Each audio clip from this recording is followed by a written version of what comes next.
सनातन धर्म ज्ञान गंगा चैनल में आप सभी का स्वागत है। मैं श्री भगवान से प्रार्थना विनती करता हूँ, मेरे समस्त भाइयों बहनों और मित्रों को आनंदमय, मंगलमय और भक्तिमय जीवन प्रदान करें। मेरे प्यारे भाइयों बहनों और मित्रों, सनातन धर्म ज्ञान गंगा चैनल बनाने का मुख्य उद्देश्य है आज भाग दौड़ की जिंदगी में हम सभी अपने सनातन वेदों और दिव्य श्रीमद् भगवद गीता ज्ञान से दूर हो गए हैं। मित्रों, आज जो धर्म और जिस अध्यात्म पर हम चल रहे हैं उससे हमारा जन्म मरण चक्र कभी नहीं टूट सकता।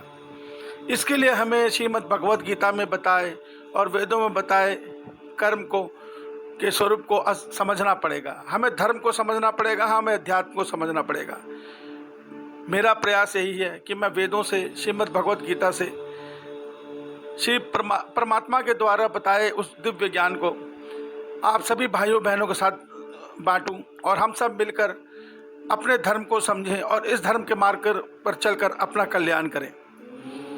मित्रों, कल हमने प्रकृति के 3 गुण सात्विक, राजसी, तामसिक, इन तीनों गुणों के विषय में समझना आरंभ किया है। मित्रों, यह प्रकृति 3 गुणों में स्थित है, सात्विक, राजसी, तामसिक। संसार के हर मनुष्य, हर देवता और यहाँ तक कि तीनों शक्तियाँ, ब्रह्मा, विष्णु, महेश, हम सभी में यह गुण, तीनों गुण मौजूद हैं। मगर जिसमें जो गुण प्रबल होता है उसका स्वभाव उसी गुण के अनुसार होता है। कल हमने राजस गुण के विषय में समझा। राजस गुण जो मनुष्य में जब प्रबल हो जाता है तो मनुष्य में लोभ, स्वार्थ और भौतिक इच्छाएं बढ़ जाती हैं। मनुष्य का मन भौतिक इच्छाओं में ही घूमता रहता है और वो कभी एक इच्छा की पूर्ति होने पे उससे संतुष्ट नहीं होता, वो और पाने की चाह में आगे बढ़ता रहता है। मगर जन्म पर जन्म बीत जाते हैं, मगर ये भौतिक इच्छाएं खत्म नहीं होती बल्कि बढ़ती चली जाती हैं और साथ में बढ़ता है लोभ और स्वार्थ, जिससे मनुष्य का आचरण जन्म दर जन्म नीचे गिरते हुए पापमय होता जाता है। क्योंकि जो लोभ और स्वार्थ है वो मनुष्य के अंदर और पाने की इच्छा में मनुष्य से गलत अनैतिक कर्म भी करवाता है। जैसे व्यापारी अपने व्यापार में बेईमानी करता है, कर्मचारी अपने व्यवहार में घूस आदि लेकर भ्रष्ट हो जाता है, तो ये सब लोभ और स्वार्थ के कारण होता है। तो इस तरह ये गुण जब मनुष्य में प्रबल होता है तो मनुष्य पाप की तरफ बढ़ता है और पाप कर्म करते हुए जल्द ही तामस गुण में चला जाता है। श्रीमद् भगवद गीता में अर्जुन ने भगवान से प्रश्न किया, अध्याय 3 में, हे भगवान, जब आप कहते हो सब कर्म प्रकृति के द्वारा किए जाते हैं, तो ये कौन है जो इस संसार में पाप को बढ़ा रहा है? भगवान कहते हैं, अर्जुन, जो मेरा राजस गुण है वो जब मनुष्य में आगे प्रबल हो जाता है तो ये गुण कभी नहीं भरता। ये गुण सदैव मनुष्य से पाप कर्म करवाते हुए उसे तामस गुण में जाके ही गिराता है। और भाइयों, यह गुण बढ़ता कैसे है? यह गुण बढ़ता है जब मन की कामनाओं की पूर्ति के लिए, जब फल इच्छा से कर्म करते हैं या कुछ पाने की चाह में कर्म करते हैं, तब हमारा राजस गुण बढ़ता है। तो हमें इस गुण को बढ़ने से रोकने के लिए क्या करना है वो हम आगे समझेंगे। अभी हम समझते हैं कि जब राजस गुण के पाप और अनाचार बढ़ने के कारण मनुष्य में तामस गुण आ जाता है, तो तामस गुण की वृद्धि होने पर मनुष्य के अंदर ज्ञान अज्ञान में बदलना शुरू हो जाता है। वो परमात्मा की भक्ति के अधिकार प्रकृति उससे छीन लेती है। उसकी श्रद्धा, पीर, पैगंबर जो मर चुके हैं उनमें जादू टोना, प्रेत पूजा आदि, शमशान पूजा आदि में स्थिर हो जाती है, या वो नास्तिक हो जाता है।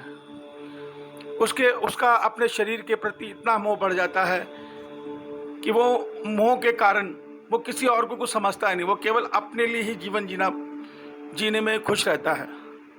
तामस गुण की प्रबलता में मनुष्य में हिंसक प्रवृत्ति, क्रोध, काम वासना, आलस्य, प्रमाद, ये सब बढ़ने आरंभ हो जाते हैं। और जब तामस गुण बहुत ज़्यादा बढ़ जाता है तो प्रकृति ऐसे मनुष्य को मृत्यु उपरांत अन्य धर्मों में जन्म देती है। सनातन धर्म उस मनुष्य से छीन लिया जाता है। क्योंकि सनातन धर्म एक दिव्य धर्म है। इसके अंदर रहने के परमात्मा ने कुछ मूल सिद्धांत बनाए हैं।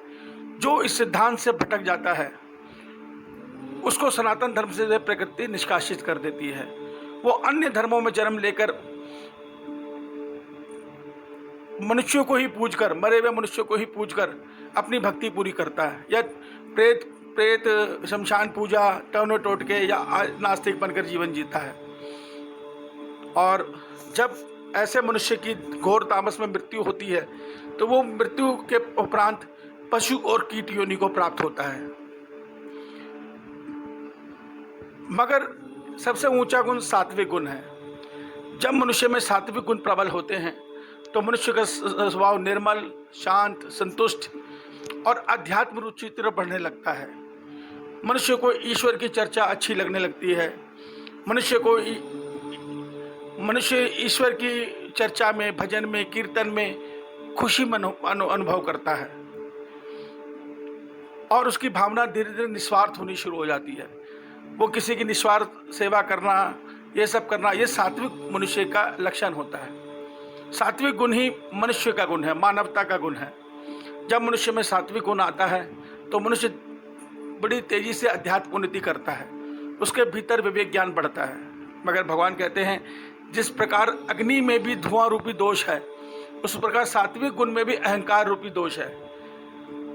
थोड़ा सा ज्ञान आते ही सात्विक गुणी भी अहंकार के मद में डूबकर अपने पद से गिर सकता है। तो मनुष्य को वास्तव में तीनों गुणों से परे होना है। ये तीनों गुण में जब तक हम हैं तब तक हम ईश्वर से, अपनी आत्मा से दूर हैं। अब आप ये समझिए कि ये गुण बढ़ते क्यों हैं। फल इच्छा के कर्म से तामसिक गुण, राजसी गुण बढ़ता है। आलस्य से, प्रमाद से, मांस से, मदिरा से, काम वासना से, दूसरों के प्रति द्वेष भाव से। तामस के अंदर द्वेष भाव कूट कूट के भरा होता है। वो दूसरों का अहित करके ही खुश होता है, वो दूसरे से छीन कर खुश होता है। वो ये कहता है कि तूने मेरा बुरा किया है, मैं तेरा उससे ज़्यादा बुरा करूँगा। तो तामस गुण, इस भावना में जब हम कर्म करते हैं तो तामस गुण बढ़ता है। सात्विक गुण बढ़ाने के केवल दो उपाय हैं। एक है परमात्मा के निर्गुण या सगुण स्वरूप के नाम का चिंतन, सुमिरन और ध्यान। जब हम निष्काम भावना में करते हैं तब हमारे राजसी और तामसी गुण घटने लग जाते हैं और सात्विक गुण हमारे भीतर बढ़ने शुरू हो जाते हैं। दूसरा उपाय है निष्काम कर्म योग। जो निष्काम जन सेवा में बिना किसी स्वार्थ के रत हो जाता है, जिसको अपने नाम की भी चिंता नहीं होती, वो नाम कमाने के लिए सब नहीं करता, वो दिल की भावना से करता है, किसी की मदद करने के लिए करता है और ये समझ के करता है कि हे ईश्वर, ये तो तेरा था, तूने मेरे जरिए इसको दिलवाया, तेरा बहुत बहुत उपकार, इसका फल भी मैं तुझे अर्पण करता हूँ। क्योंकि सात्विक भावना ऐसी भावना है कि जिसमें मनुष्य अपने लिए कुछ नहीं चाहता, वो दूसरे को खुश देखकर खुश होता है, सामने वाले को खुशी देकर खुश होता है। ये सात्विक गुण है।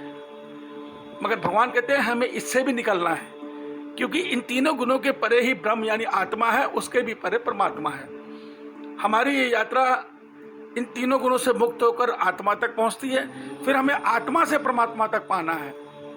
यह सिद्धांत भी केवल सनातन धर्म बताता है। जो बुद्ध धर्म है वो आत्मा को सर्वश्रेष्ठ मानता है, ब्रह्म को सर्वश्रेष्ठ मानता है। वो कहता है आपने ब्रह्म का साक्षात्कार कर लिया, आप ही ब्रह्म हो, बस हो गया जो होना था। मगर नहीं, हमारा सनातन शास्त्र कहते हैं अभी आप ब्रह्म स्वरूप में आए हो, ब्रह्म की प्रतिछाया है, आपको ब्रह्म से परब्रह्म में लीन होना है। उसके लिए प्रेम किया जाता है ईश्वर से, अपनी आत्मा से। मन और आत्मा को ईश्वर में स्थिर करके जब प्रेम से पुकारा जाता है परमात्मा को, तब ये मिलन संभव हो पाता है, तब ये मिलन संभव होता है। ये है अंतिम सीढ़ी, आत्मा का परमात्मा में मिलन, जीवात्मा का पंचतत्व में मिलन। ये असली मोक्ष है। संसारिक मोक्ष तो बहुत है, जिसमें आप कहते हैं इच्छा से मुक्त हो गए तो मोक्ष हो गया। वो मोक्ष की शुरुआत हुई है, वो मोक्ष नहीं हुआ। अर्जुन ने कहा प्रभु आपने तो बता दिया, मगर ये तीनों गुणों से मुक्त कैसे हो सकते हैं। भगवान कहते हैं देखो अर्जुन, इससे मुक्त होने का उपाय है तुम में कोई भी गुण प्रबल है, चाहे तुम्हें तामसिक गुण प्रबल है, चाहे राजसी सात्विक, तुमने मान अपमान की चिंता त्याग कर, लाभ हानि की चिंता को त्याग कर। कोई लाभ हो रहा तो भी खुश रहो, नहीं हो रहा तो भी खुश रहो, हानि हो रही तो भी एक भाव में रहना है, समभाव में रहते हुए। जब मनुष्य ईश्वर में स्थिर रहने लगता है तो वो धीरे धीरे इन तीनों गुणों से बाहर होना शुरू हो जाता है, और एक समय ऐसा आता है कि वो आसानी से इन तीनों गुणों से परे होकर अपने ब्रह्म स्वरूप में स्थित हो जाता है। ब्रह्म यानी आत्मा स्वरूप में स्थिर हो जाता है। देखिए, एक चीज को समझिए, हमारा ये शरीर एक यंत्र है, कंप्यूटर के समान एक यंत्र है। इसके अंदर सॉफ्टवेयर है, सात्विक, राजसी, तामसी, जो मन और बुद्धि में फीड होता है। हम जैसे कर्म करते हैं वो सॉफ्टवेयर हमारे अंदर फीड होना शुरू हो जाता है, और वो सॉफ्टवेयर फीड होकर हमें अपने गुण के अनुसार हमारा स्वभाव बना देता है, और हम उस गुण के अनुसार बन के उसके अनुसार ही फिर नाचते हैं।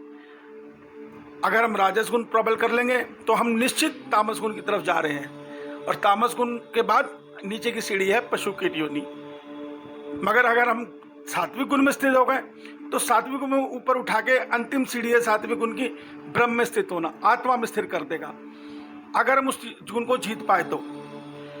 और आत्मा में स्थिर होकर परमात्मा तक पहुंचना, ये है सच्चा रहस्य। हमें इन तीनों गुणों के उस चंगुल से बाहर निकलना है। आज हम इनको जानते ही नहीं तो निकलेंगे कैसे? भगवान कहते हैं जब तुम इस मार्ग को जानते ही नहीं हो, ये गुण तुम्हारे अंदर कर क्या रहे हैं, तुम कैसे मुक्ति तक पहुंचोगे? आप समझो, एक भक्त ने कहा जय माता दी, माँ मेरे परिवार को मुझे खुश रखना। माँ तो आपको जबरदस्ती तो मोक्ष देंगी नहीं। माँ, आपने माँ से क्या कहा? माँ मुझे मेरे परिवार को खुश रखना, मेरे धन वैभव की बढ़ोतरी करना। माँ ने वो दे दिया, ये सब माया है। एक भक्त ने कहा हे माता रानी जय माता दी, उसने मेरा बुरा किया है, तू भी उसका बुरा करियो। अब बोलो, उसने तामस गुण मान लिया। अब उसके अंदर भक्ति तो उसने भी की, जय माता दी उसने भी बोला, पर उसने जो फल मांगा वो मांगा तामसी, उससे उसके अंदर तामस गुण बढ़े। तीसरा भक्त माता रानी के चरणों में गया, उसने माता रानी का सिर झुकाया, हे माँ मुझे परम पिता परमेश्वर का सच्चा प्यार दो, मुझे उनकी सच्ची भक्ति दो, मुझे जन्म मरण चक्र से मुक्ति दो माँ, मैं बहुत दिनों से भटक रहा हूँ। भक्ति उसने भी की, मगर उसको फल मिला सात्विक, क्योंकि उसने संसार का भला, अपने आत्मा को परमात्मा से मिलन का मांगा, उसने सबके लिए खुशियां मांगी। ये सात्विक गुण है। तो भक्ति भी तीन प्रकार की है। जब तक हम राजस गुण के प्रबलता में हैं, हम लाख कोशिश कर लें, हमारी भक्ति कामना वाली ही होगी।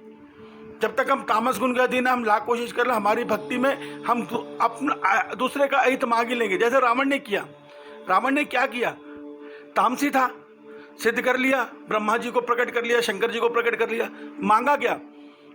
संसार में मुझे कोई ना मार पाए, मैं सबको जीत लूं। सबको जीतने के लिए सबसे युद्ध करना पड़ेगा ना। तो उसने तामस गुण मांगा भगवान से। नतीजा क्या हुआ? उसकी भक्ति विफल हो गई। जिस भक्ति से वो परमात्मा को पा सकता था, उस भक्ति से परमात्मा ने आके उसको काट डाला, मार डाला। तो पहले इस रहस्य को समझो, हमें इन तीनों गुणों से निकलना है, फिर हम भक्ति करें। हम जब सात्विक बन के भक्ति करेंगे तब हमारी भक्ति फलित होगी। इसका उदाहरण गुरु नानक देव जी को देख लो। उन गुरु ने हमारे आश्रमों, हम अपने गुरुद्वारों में एक शिक्षा दी है, निष्काम सेवा। सबसे पहले निष्काम सेवा, ताकि तुम्हारे सात्विक गुण उदय हों। दूसरा, उन्होंने मोह से दूर करने के लिए कोई मूर्ति, किसी चीज को नहीं कहा। मैं मूर्ति पूजा को मना नहीं करता, करो, जरूरी है, वो हम बाद में डिस्कस करेंगे। मगर उन्होंने कहा ओंकार, एक ओंकार, उस एक परमात्मा में स्थिर हो, अनेकों जगह मत जाओ, सबका सम्मान करो, सबकी पूजा करो, सबको प्रणाम करो, मगर हृदय से भक्ति एक ओंकार की करो, तभी हमारा कल्याण संभव है। क्योंकि ओंकार यानी परब्रह्म, परब्रह्म ही सब कुछ है। एक सत्य समझो, इस धरती की आयु 4 अरब 32 करोड़ वर्ष तय है। 4 अरब 32 करोड़ बाद जब धरती में प्रलय आएगी तो ना वृंदावन बचेगा, ना त्रिकुटा पर्वत बचेगा, ना जगन्नाथपुरी बचेगा। सब चीज प्रलय में विलीन हो जाएगी। ब्रह्म और परब्रह्म विलीन नहीं होगा, वो एज इट इज रहेगा। मैं ये नहीं कहना चाहता कि ये सब झूठे हैं, ये सब परमात्मा के माया के स्वरूप हैं। परमात्मा का वास्तविक स्वरूप ब्रह्म और परब्रह्म है। हमें ब्रह्म को जानकर ब्रह्म से परब्रह्म में मिलना है, आत्मा को समझकर आत्मा से परमात्मा में प्रवेश है, शरीर से परमात्मा में प्रवेश नहीं है। तो ये रहस्य हमारे सनातन धर्म बताते हैं। इस रहस्य को समझो, आज बहुत बड़ा हो गया है, इससे आगे का हम कल समझेंगे। आप सभी को जय श्री कृष्णा।